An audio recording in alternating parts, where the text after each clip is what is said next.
అదే రాయలసీమలో గల 54, 55 ఓకే అట్లా రైట్. వచ్చింది. ఈ నెల్లూరు పార్లమెంట్ లో Yes. Vijayasai Reddy versus Vemireddy Prabhakar Reddy, yes madam. ఇక్కడ ఏ విధంగా ఉంది ఈ పార్లమెంట్ సెగ్మెంట్? మేడం ఇక్కడ నేను చాలా పెద్ద పని చేశాను మేడం. యాక్చువల్గా నేను ఒక వీక్ లో మొత్తం నేను విజయవాడ వెళ్తున్నాను, వైజాగ్ వెళ్తున్నాను, ఈవెన్ రాయలసీమ వెళ్తున్నాను, ఇక్కడ నెల్లూరులో పెట్టి ఉంటున్నాను. అయితే ఇక్కడ ఏంటిదంటే 7 కాన్స్టిట్యూన్సీలలో ఫస్ట్ ఆఫ్ ఆల్ ఏంటిదంటే మేడం కొద్దిగా ఒక 20 days బ్యాక్ ఎట్లుండే కొద్దిగా టీడీపీకి 2-3 అసెంబ్లీలు గెలుస్తాయి అన్న ఫీలింగ్లు ఉండే మేడం, 2 నుంచి 3 అసెంబ్లీలు.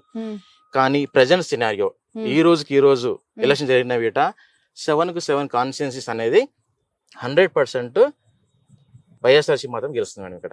ఎందుకంటే కంపేర్ టు లాస్ట్ 25 days ఈ ప్రజెంట్ సర్వే చూసుకుంటే మొత్తం ఓట్ షేర్ అనేది వైఎస్ఆర్సీపీ ఓట్స్ పెరిగిపోయింది.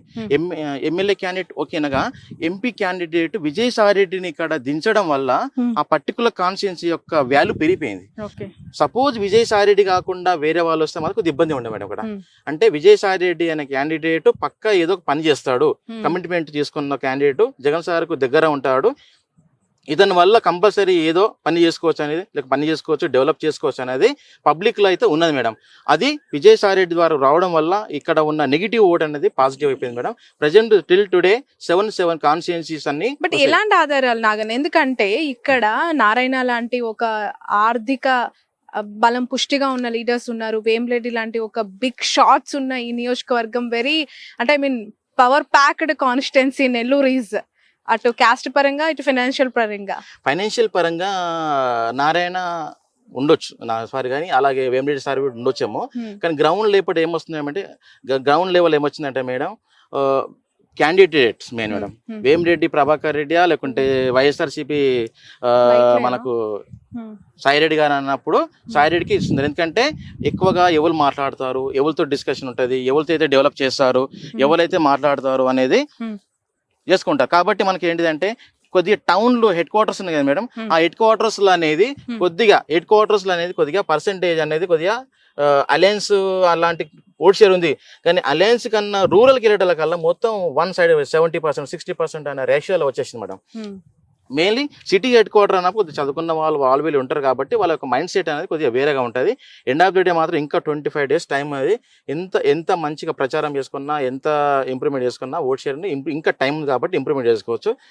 ఎండ్ ఆఫ్ ది డే ఇప్పుడు ఆల్రెడీ టీడీపీ మేనిఫెస్టో ఇచ్చారు వాళ్ళు, గ్యారంటీస్ అనేది కంపేర్ చేస్తున్నారు కదా, తెలంగాణ గవర్నమెంట్ ఏంటిది, ఆంధ్రప్రదేశ్ గవర్నమెంట్ ఏంటిది, లేకుంటే ఎవరు చేయాలో చేస్తారు. ఆల్రెడీ జగన్మోహన్ రెడ్డి ఇంతమంది సీఎం కాబట్టి అతను మళ్ళీ ఇస్తే కమిట్మెంట్ కరెక్ట్గా అవుతుందా లేదా అనేదాన్ని వీట చూసుకొని ఓటేసారు చాలా ఉన్నారు మేడం, వెయిటింగ్ ఇస్తున్నారు చాలా మంది. అదొకటి. సో కమిట్మెంట్ అనేది వచ్చే యొక్క మేనిఫెస్టో బట్టి ఓట్ షేర్ ఇంకా పెరగవచ్చు మేడం వైసీపీది. రైట్. ఇప్పుడు ఓవరాల్ గా ఒక ఫిగర్ ఏంటి మీరు ఇచ్చేది స్టేట్ లో కూటమికి వైసీపీకి? పక్కా మోర్ దెన్ 9%, మోర్ దెన్ 8% ఉన్న అసెంబ్లీ కాన్స్టిట్యున్సీలు అయితే 103 ఉన్నాయి మేడం. 103 ఉన్నాయి. ఒక 20 నుంచి 25 వరకు మాత్రం అవి 2%, 3%, 4% అలా ఉన్నాయి. అందులో మళ్ళా ఎడ్జ్ 20 seats వరకు ఎడ్జి వైఎస్ఆర్సీపీ ఉన్నాయి. నేనేమనుకుంటున్నా అంటే ఆ 20 మనం ఇప్పుడేమన్నా అనౌన్స్ చేసినాం అనుకోండి పేర్లు, అంటే నేను ఎవరికి చెప్పలేను, ఎందుకంటే వీళ్ళు సైలెన్స్ అయిపోతారు, వీళ్ళు మన సర్వే వీటే రాంగ్ రావచ్చు. అందుకోసం నేను సైలెన్స్ ఉంటాను. ఇంకా నేను మళ్ళీ పని చేస్తున్నా కాబట్టి ఇంకో రిపోర్ట్ రిలీజ్ చేస్తాను నేను. ఓవరాల్ గా ఇప్పుడు మీరు ఆఫ్టర్ జగన్మోహన్ రెడ్డి రాయలసీమ యాత్ర, ఇటు మన గుంటూరు ఈ కృష్ణా డిస్ట్రిక్ట్స్ యాత్ర తర్వాత చూసిన శాంపిల్స్ కలెక్షన్ బట్టి 103 ఇస్తున్నారు. Yes madam. ఇప్పుడు ఇంకోటి ఏంటిదంటే నామినేషన్ తర్వాత ఇంకో సర్వే చేయాలి. ఆఫ్టర్ నామినేషన్ సర్వే కరెక్ట్ వస్తుంది.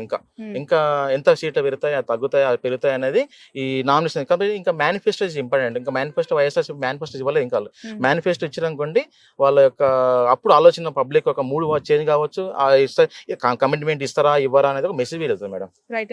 నిన్న ఫైనల్ క్వశ్చన్ ఇది, వివేక మర్డర్ ఇష్యూ ఎక్కడా లేవనెత్తొద్దు అని చెప్పి వీళ్ళకు గైడ్ లైన్స్ ఇవ్వడం జరిగింది కదా, ఈసీ ఆదేశాలు జారీ చేసింది. షర్మిల, బాబు, పవన్, లోకేష్, ఈ ఎఫెక్ట్ ఎంత వరకు ఉండొచ్చు? అక్కడ షర్మిల గారికి ఎంత గెలుపు అవకాశం ఉంది మేడం? షర్మిల మేడం గెలవదు, నేను చెప్తున్నా కదా, గెలవదు మేడం, 100% గెలవదు. నేను ఆల్రెడీ సర్వే చేసిన అక్కడ అయిపోయింది ఆల్రెడీ. మాకు 1.5 అట్లా 2% అట్లా వస్తున్నాయి ఓట్ షేర్స్. ఆమె నేను డిగ్రీ చేయగానే, కాకపోతే ఏంటంటే ఆమె పోటీ చేసింది ఓకే. ఆమె రాజశేఖర రెడ్డి కూతురు, రాజన్న బిడ్డ. ఆమె ఏమనుకుందంటే కమిట్మెంట్ జగన్మోహన్ చెల్లి ఉండొచ్చు కానీ అక్కడ ఓట్ షేర్ అనేది ఇప్పుడు ఎట్లా అయిపోయిందంటే మేడం, వాళ్ళ ఇంట్లో ఫ్యామిలీ విషయాలు గొడవ ఎండొచ్చాం కానీ ఓటర్కి అవన్నీ అవసరం లేదు కదా. నాకు ఎవరు గెలుస్తారు ఈ రోజు ఎట్లా అయిపోయిందంటే, అసలు కడప ప్రజలు సర్వే చేశానంటున్నారు కదా, కడప ప్రజలు షర్మిల గురించి ఏమనుకుంటున్నారని మీకు అర్థమైంది అక్కడ? ఎందుకంటే ఆమె పదే పదే వివేక మర్డర్ ఇష్యూలో అవినాష్ నిందితుడు, అవినాష్ రెడ్డి చంపిన వ్యక్తి, అతనికి ఎందుకు ఇచ్చారు ఓటు అని అంటుంది కదా, అవకాశం ఎందుకు ఇచ్చారు అని చెప్పి. ఇదేమైనా ప్రజల్లోకి తీసుకెళ్లగలిగిందా? ఆల్రెడీ వాళ్ళు ఒక చేసుకున్నారు మేడం, వర్క్ చేశారు. యాక్చువల్గా ఏంటిదంటే వాళ్ళు ఏమనుకున్నారంటే, నేను వివేకానంద బాబాయ్ కదా మేడం, బాబాయ్కి షర్మిల మేడం ఎంపీ క్యాండిడేట్ కావాలని ఒక కోరిక ఉందని చెప్పారా మేడం. చెప్తే మన పబ్లిక్ యాక్సెప్ట్ చేయాలి కదా మేడం. ఆల్రెడీ ఇప్పుడు జగన్మోహన్ రెడ్డిని చూస్తారు కానీ షర్మిల మేడం చూడ మేడం. ఎందుకంటే షర్మిల మేడం ఆల్రెడీ తెలంగాణలో వచ్చి పోటీ చేసి చేస్తాను చేయలేదమ్మ. ఇక్కడ ఏం చేస్తుంది? ఇంకోటి ఏంటిదంటే, పోటీ అనేది షర్మిల మేడంకు జగన్మోహన్ రెడ్డి కాదు కదా పోటీ. ఇక్కడ పోటీ అనేది జగన్మోహన్ రెడ్డికి చంద్రబాబు నాయుడుకి పోటీ అని, అంతేగాని ఇతనికి ఈమెకి అది కాదు కదా మేడం. సో ఓట్ షేర్ అనేది రెండు పార్టీల మధ్యనే 98 or 96% to 97% వీళ్ళిద్దరి మధ్యలోనే ఉంటుంది మేడం, కూటమి మధ్యలోనే ఉంటుంది.